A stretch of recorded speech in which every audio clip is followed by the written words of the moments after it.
everyone, and welcome back to TUF Coffee Shop Talk. I'm your host, Rhonda, and today we're kicking off a brand new series, TUF Tech Tips. In my first year at eXp Realty, I closed 40 transactions, and all without an assistant. This year, I'm aiming for 50. How, you might wonder? Well, I leverage the power of a few different apps. In this series, I'll be showcasing the essential tools that I use to run my real estate business and help me stay organized, communicate better, and generate more leads. And the best part, I've put together a free guide detailing all 5 apps, so you can start streamlining your business today. Grab your copy. The link will be in the show notes. But first, if you haven't already, hit that subscribe button. That way, it'll be easier for you to find me each week, so you never miss an episode. And if you like what you hear, I'd love it if you click that 5th star and gave us a rating. Not only does this make me feel amazing when you do it, it helps others find my podcast so I can help more people. Thank you. And now let's dive right in. Let's dive into the tech that fuels my success. So to get started, I want to talk about email and calendar apps. I am not an Apple person. I've never gotten onto that train. I utilize G Suite tools, so Google. I have a PC computer, a Samsung phone, a Samsung tablet.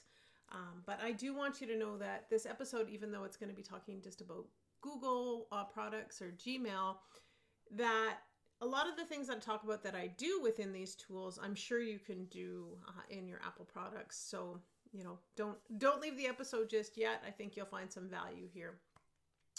So one of my fears as a real estate agent is that I worry about forgetting something. I worry about forgetting to complete a task, something that I promised a client, or that maybe I miss a deadline. That's my fear. And I dread waking up in the middle of the night with that realization that I missed something. I am a very good sleeper. So if I wake up in the night and because I've forgotten something and it disrupts my sleep, I don't function very well because I'm normally a very good sleeper. So I learned early on that I needed to have systems in place to ensure that that wouldn't happen, that I didn't have to store that data in my head. I didn't have to keep client appointments in my head. I didn't have to, keep my checklists and my to-do lists in there. And by utilizing tools, I free up my brain power for bigger and better things that I feel are maybe more important, especially since there's tools out there that will be able to do these things for me. So in today's episode, I want to talk about Gmail and the Google Calendar. Again, this will probably work with many of the services that you have, maybe, Apple Calendar or whatever it might be. But for me, early on, I wanted to have the ability to see my calendar and see my email no matter what device I was on. I sit at my computer for several hours during the day, but I'm also out and about, obviously showing homes to clients or having listing appointments or just having a life. And I need access to information without having to go to a different device. So without having to open my computer or my tablet or whatever it might be. And I need those things to connect across no matter what device it is. So early on, I adopted the Google tools. Gmail and Calendar are a couple of those. And I also, for future reference to the upcoming podcasts, I also select the other tools that I work with that utilize or integrate well with Gmail and Calendar. So Google Gmail. Gmail is available on any PC. You can use it on Apple products as well. I have it in my Samsung phone. I have it in my Samsung tablet. So that gives me that ability to ensure it's consistent across platforms, and it actually looks the same on every platform too. So it's not like I'm bringing in my email to another service. It looks the same no matter what device that I'm on. It works the same. I have the same, ability to respond, things like that. That just keeps things simple because I don't want to have to adapt the way that I'm using the tool each time I go into a different device. I just want it to feel the same, look the same, act the same, do all of those things just to keep it simple.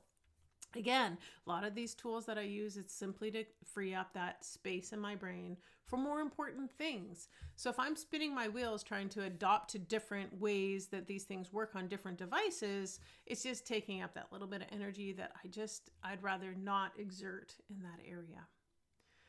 Some things that I like about Gmail is that the ability to create labels, the ability to flag things as important, and even the ability to automatically flag things as important or move them or filter them or whatever.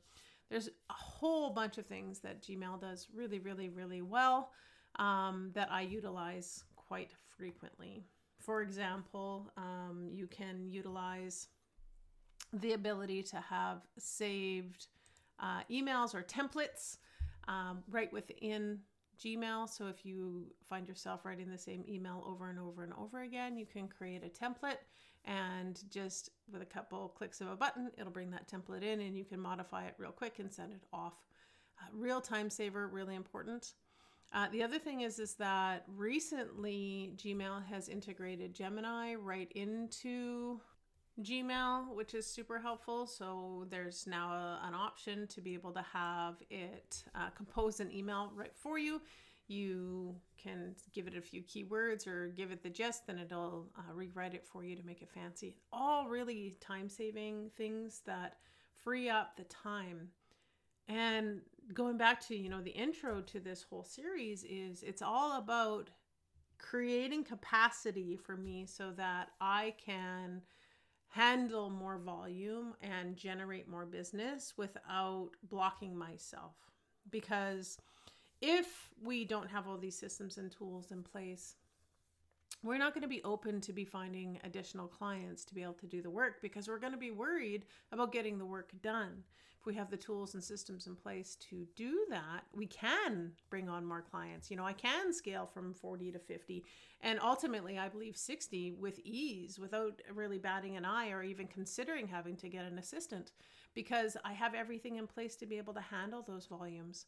And simple things like this, by using Gemini right within Gmail to help me make an email pretty, word it well, it's a huge time saver, because now I don't have to be worried about those things, and I don't have to sit here and draft and backspace, type something out, backspace. It just takes so long sometimes to get your thoughts out and articulate exactly what it is that you're trying to get across.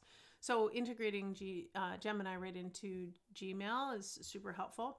I actually, interestingly enough, do not use the Gemini option, because when ChatGPT came out and the whole AI chatbots came out, I started using something called maxai.me, which integrates multiple chatbots into one, and it actually integrates with Gmail.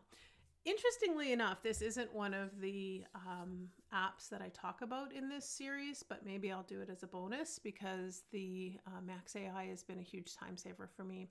But regardless, having some sort of AI integrated in your email is super helpful, and I highly recommend adopting anything that you have available to you, because it'll save you so much time and just make things way less stressful for you. Which sounds like an oxymoron for some people, because chat GPT and AI is a bit scary for a lot of people. But just know that if you start to adopt it a little bit, you can find the benefits and really start to utilize it to your advantage. So yes, in Gmail, you'll have some sort of chat bot. So Gemini is in there, and also the ability to use templates. Again, both huge time savers. I also highly recommend creating an email signature. One with your picture is helpful, because then it's easy for people to identify who it is that it's coming from, and kind of just create that connection with you. And if they are to see you in person, they'll know who you are and all of those things. So it's certainly helpful. Another tip for in Gmail is your menu. So where it says inbox, drafts, trash, things like that on the left-hand side. This is in the desktop version. You have the ability to move those labels around within the settings, and I've moved spam to the top and set the settings so that it shows if there is spam.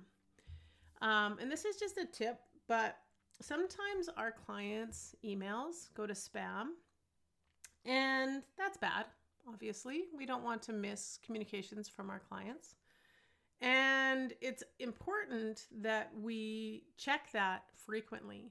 So by making these settings, I am able to see when I have new spam and quickly look at it and delete those that aren't important. So if there's no client information in there, I can just go empty the spam.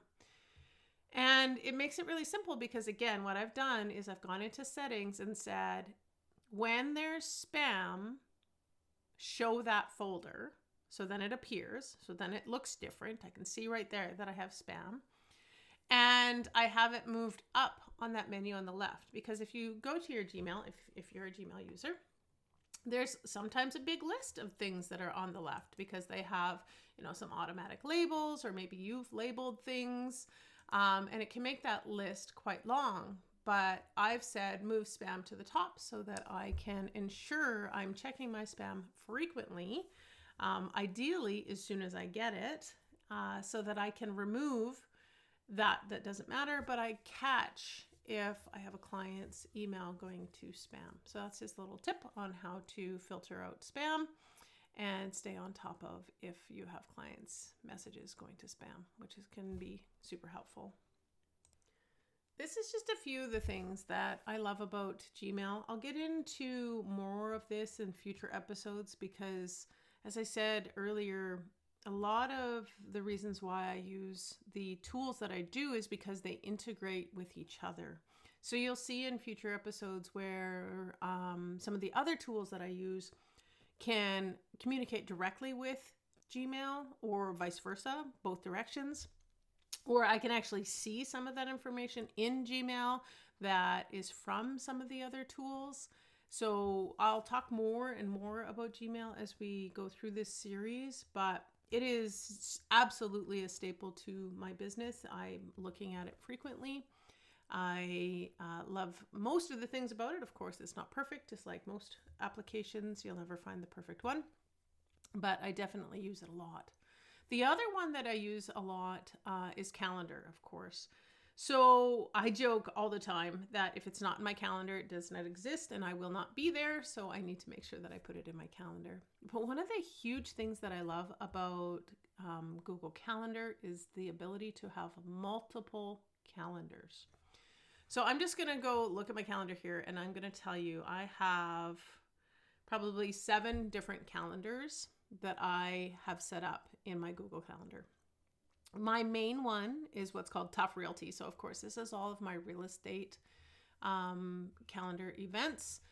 In it are things like coffee dates that I have with industry partners, or it might be here. Let me just go open it. And so the cool part is in Gmail, you can actually go click on that calendar and just say just display me. So yeah, I have things in here like our weekly Saskatchewan EXP meeting, so tonight I have the Realtor Recognition Night, some other online courses that I'm taking. I have set up the ability to block out time so I can share my calendar with someone. So I'll tell you how that works. We have a family shared calendar, and Crystal and Brielle and I all have access to that calendar. We can put things in there. I can see what's coming up for us for a family. That way I can plan accordingly when I have my meetings for real estate or for TUF Institute, etc. I also have integrations with some of my other applications. Again, things that I'll talk about in future podcasts, but some of the other solutions that I use, you can create calendar events within those, and they can show up in my Google Calendar, which is extremely helpful, then I can ensure that I'm staying on top of those things as well. I can see Crystal's calendar. I have the CFL calendar in here, so I can see when the Riders football games are. I have the Kansas City calendar in here, so Kansas City Chiefs, so I can see when their games are. Saskatchewan holidays. I have a birthday calendar, and I actually keep a calendar called TUF possession dates, and every possession I have with clients I put in here, and it helps me be able to see all of those things in one place. And honestly, I think I do it still now just because it makes me feel good when I can just kind of see that person's name and go, hey, 5 years ago today they got possession of their house. I love that, actually. So I don't actually do a whole lot with it other than I think it just makes me smile. So having the ability to have multiple calendars, I find extremely helpful. I also love the ability to color code things because it makes it easy for me to identify what type of event that is in my calendar based on color. So purple things are in person, yellow are online. Red is super important. I have, red set for big dates in the future so that they stand out really well in my calendar. Other things I love about the calendar is the ability to display it in different ways. I can do a month display, so I can kind of do big picture of what's coming up. I can do a week, I can do a day, I can do side by side, so I can do, different calendars side by side so I can see what's what on that day. And I often use, for the most part on my desktop, I probably look at the calendar in a weekly view because I want to be able to see, what does my week look like? Where are all of my appointments? Where can I fit things in? Where should I be looking to put things? Say I want to schedule some coffee dates with some people. What day would be a good day to put them? Could I stack things? What days have lots of family things? What days have lots of real estate things? Also, what tasks do I have coming up? Because tasks from some of the other apps that I use will show in here. And, are there days that I'm going to have be task heavy, as an example? The other piece that I love about Google Calendar is the ability to create focus time. So it's basically time blocking. I've done other podcasts about this as it's been a topic with the TUF Collaborative, and we've talked about time blocking. And focus time helps you block time for specific tasks. So for instance, every Tuesday morning, I have focus time for create and post my podcast. And that just creates a block in my calendar to say, hey, this is what you're supposed to be doing at this time. Don't schedule other things around it. I also have the same thing for sending out. I have what's called a send 8 and 8 communication. So I am sending 8 communications in 8 weeks to my database, and as a subset of my database, actually. And every Monday is when I'm supposed to be doing that. So I have blocked time every Monday to be doing that task. And it says, send 8 and 8 communication magnet, which is actually my home maintenance magnet that I'm sending out to my clients. If you're interested in what that is, just give me a call. I'll explain the whole 8 and 8 thing to you. It's something actually that I've just started, and I'm using my time blocking, so this focus time in my calendar, to stay on top of that and create that habit so that that's the day, that's the time it stays top of mind, and I can ensure that I'm actually getting those things done. I also like the ability to put in what's called an all-day event, so that it reminds me that that's happening that day. I use that a lot in our personal family calendar. So for instance, Brielle has hot lunch every week. I put that in the calendar so we don't forget, so she doesn't pack a lunch and then it goes to waste. Something very simple, but I find quite helpful because then I can stay on top of things. Like I said earlier, if it doesn't exist in my calendar, it does not exist at all. I need it to be in there. It has to be there. One of the other things that I like about Google Calendar is you can actually create a scheduling calendar. So it's like a link that you can supply to clients or members or whatever to be able to book time with you. And it's actually quite helpful because it also looks at other things in your calendar. So some people use like Calendly, different apps like that. I use Google Calendar because it's something I'm familiar with. I already have it. It's not an external tool that I need to use. So I have one that's created that I use with TUF Institute for members that want to book time with me, or if people want to do something with KV Core or Bold Trail, they can book time with me. I have it set that it's every day of the week from 12 until 5.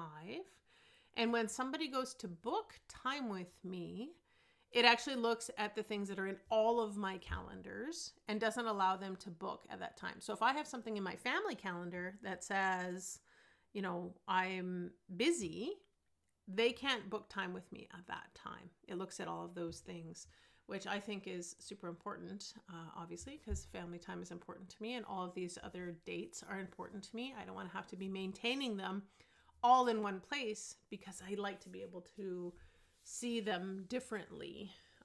So being able to do that booking calendar right in Gmail is very helpful.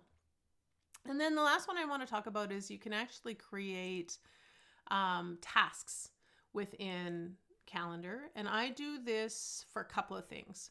I do this if I want to have the satisfaction of checking something off when I'm trying to create a new habit.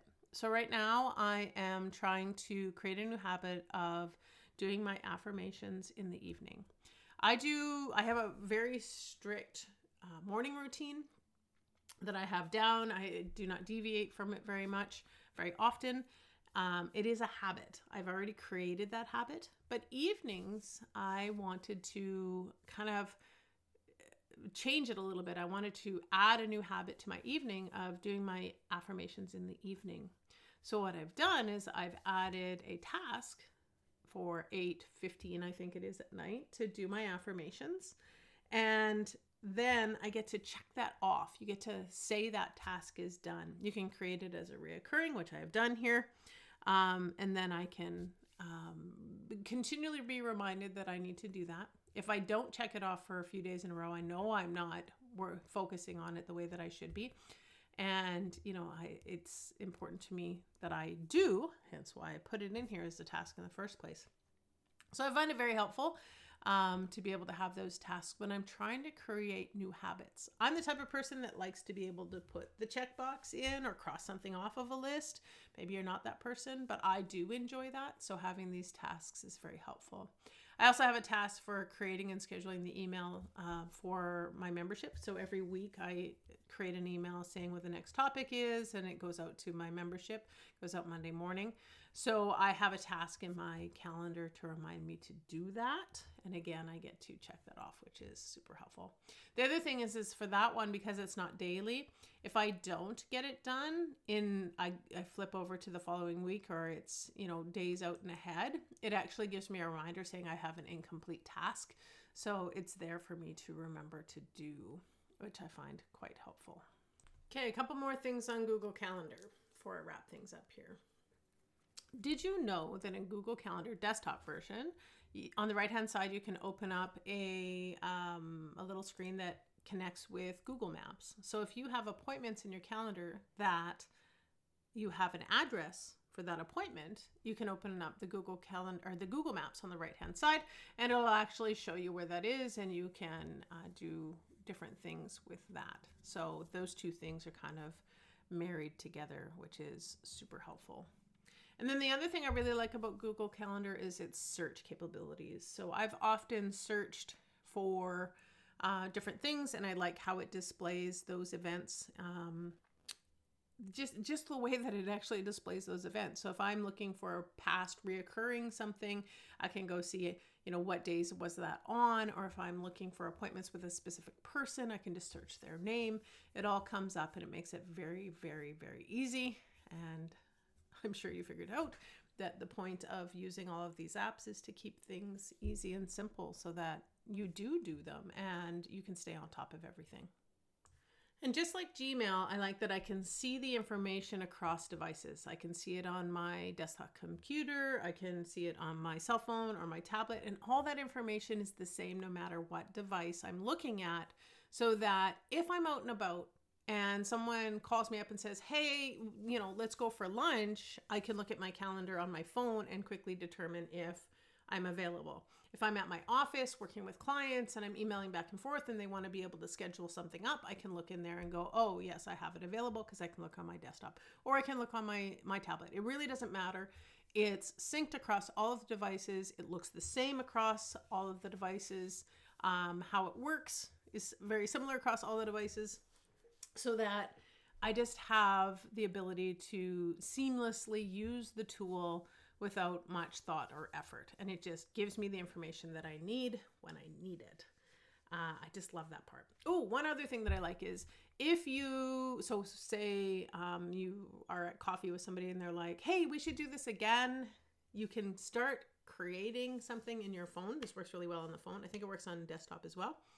Start creating the new event and it'll actually suggest the name of it. So for instance, I go for coffee quite often with my friend Kendra, and I'll just put in there, start typing in coffee with Kendra, or even just Kendra, and it'll suggest the name. It's smart enough to know that I've done this before, so it saves me those few extra types of typing it all out. And it'll even suggest the location and the date and the time based on the current one. You can also duplicate existing events. So say you're having coffee right now, you can just go duplicate it and then change the date. That also works. But I just love how it's smart enough to know what I've done in the past and suggest it just to save me those few extra steps.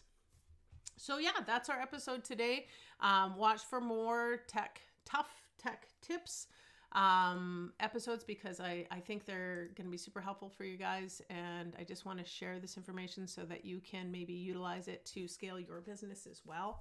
By using these tools, not only does it free up that brain space to be able to do other things, it frees up my time so that I can spend more time, generating new business, maybe posting on social media, taking the time to post on social media to attract more business, or getting out and having those in-person conversations so that I can talk to my referral partners, so that I can ensure that I'm generating more business. So just that lead gen stuff gives me time to be able to do that, and frees up my brain space for more important things, to remember more important things, and just be more present, because I'm not distracted about the things that I maybe have forgotten. So yeah, that concludes the episode. Thanks so much for being here. Yeah, it really does mean a lot to me. If you haven't already, hit that subscribe button, as I'd love it if you came back week to week. And if you're looking for more information on the membership, check out tufinstitute.com, tufinstitute.com. Or if you want more information on my real estate business, check out rhondalavoy.exprealty.com. And if you're looking for me on socials, I'm on Instagram at @rhondalavoy_TUF. And on Facebook, just as my name, Rhonda Lavoy. That's my profile. Give me a follow. Reach out anytime. I'd love to hear from you. And I hope everybody has a marvelous day. And I can't wait to bring you another episode next week.